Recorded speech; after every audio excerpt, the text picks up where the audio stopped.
Welcome to my channel. The Squirrel and Bird. Beautiful short story.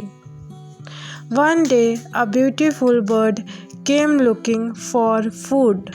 The bird looked around and saw a mango on a tree.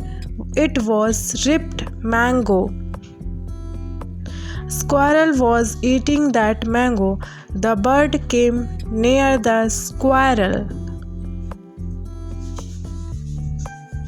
The squirrel was afraid of the bird and went aside. The bird started eating the mango.